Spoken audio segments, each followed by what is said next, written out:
Okay, let's dive into a story that completely reshaped our world. And it's not just about exploration and adventure. It's about ambition, it's about brutality, and, believe it or not, it's about spices. So how did a simple craving for things like pepper and cinnamon kickstart a whole new age of empires and, yeah, war? Well, that's what we're going to break down. We're going to see how this obsession with spice led to a world dominated by naval power, colonialism, and a violent redrawing of the entire map. First things first, to really get a grip on Vasco da Gama, you have to understand the world he lived in. And that world was absolutely desperate for spices. You know, back in the 15th century, spices weren't just something you sprinkled on your food. No way. Think of them like the oil of today.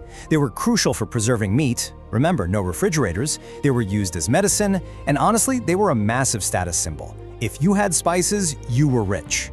The problem was, for Europe, getting them was a huge headache. Okay, and this right here shows you exactly why it was such a problem. Just follow the chain. The spices start way over in Southeast Asia.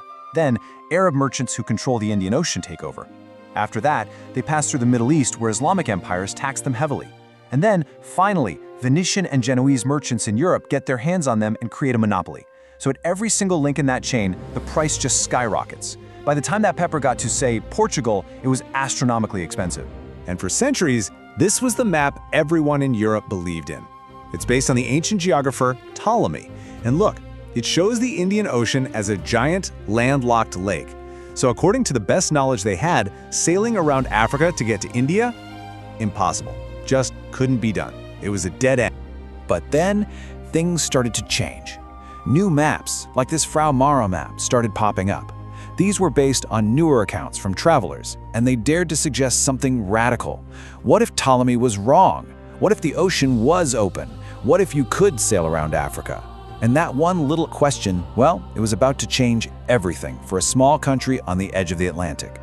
All right, so that brings us to Portugal's audacious gamble. This is the story of how one small nation looked at that map, looked at that ocean, and decided to bet everything it had on finding a way through.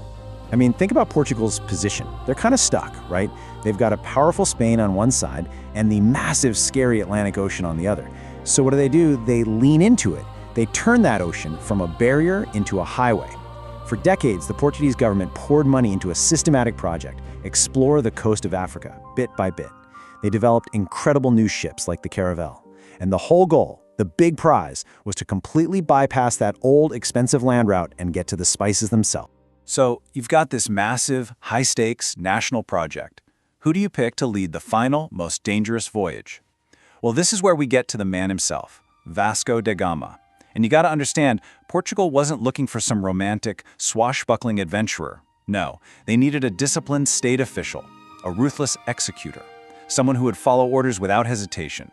Da Gama wasn't a discoverer in the romantic sense. He was an instrument of the state, sent to get a job done no matter what it took. And right here, this is the other side of the story. Because while Portugal saw their loyal official, the people he encountered in the Indian Ocean, they saw something very different. Arabic histories from the time don't call him an explorer. They call him a safah. That word means butcher. For them, this wasn't about trade. This was a crusade. This was a holy war that had just sailed right into their world. Okay, so the man is chosen, the ships are ready, and what they launched next was without a doubt one of the most ambitious voyages in all of human history. Just look at this timeline. The whole thing took 2 years. They leave Lisbon in July 1497. By November, they make it around the Cape of Good Hope, incredibly dangerous waters. Then they work their way up the coast of East Africa, dealing with all these established trading cities. They even hire famous local pilot Ahmad ibn Majid to guide them across the vast Indian Ocean. And then finally, in May 1498, they make landfall in Calicut, India. They'd reached the source. 50%. Just let that sink in for a second. Roughly half of the men who set out on that voyage never saw Portugal again. Most of them died from scurvy on the long, brutal trip home. The human cost was just staggering. But getting to India, that wasn't the end of the story. In fact, it was just the beginning of a whole new and very violent chapter. So Da Gama sails into Calicut, and he does not find some quiet, undeveloped village. Not at all. He finds the vibrant, cosmopolitan hub of the entire global spice trade. This was a city that was wealthier, more complex, and way more sophisticated than the Portuguese were ready for. And his attempt at diplomacy? It was an absolute train wreck. The gifts he brought from the Portuguese king, we're talking some striped cloth, a few hats, some wash basins. They were basically laughed at. The local ruler, the Zamarin of Calicut, was used to getting gifts of gold and silver. So right from the start, the established traders there looked at these Portuguese sailors and didn't see equals. They saw unsophisticated, maybe even barbaric intruders. And this quote, this is absolutely crucial. When trade didn't work out, da Gama and his men fell back on their other primary objective. You see, he basically said their mission was to find Muslims, and if they couldn't, then they'd go to India. The crusade came first.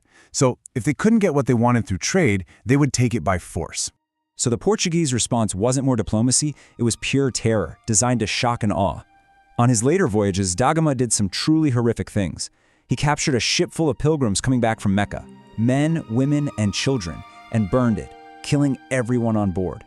He captured local fishermen, cut off their hands, noses, and ears, and sent the body parts to the ruler of Calicut as a message. He bombarded the city from his ships. This wasn't about trade anymore. It was about forcing the entire region to submit to Portuguese power through sheer brutality.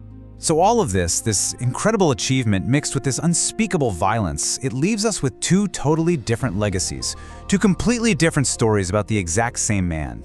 And this chart just lays it out, side by side.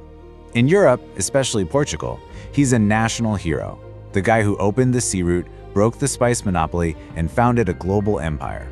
But in the East, he's remembered as the man who kicked off centuries of European colonialism. He's the butcher of Muslims, a brutal conqueror, a symbol of violent invasion. So that leaves us with this really tough question, doesn't it? How do you judge someone who literally redrew the map of the world, but did it with a sword in his hand? There's no denying his impact. He changed history, but his achievements came at a horrifying cost. Thinking about how we should remember him, well, it forces us to think about what we value today and how we tell the story of our past.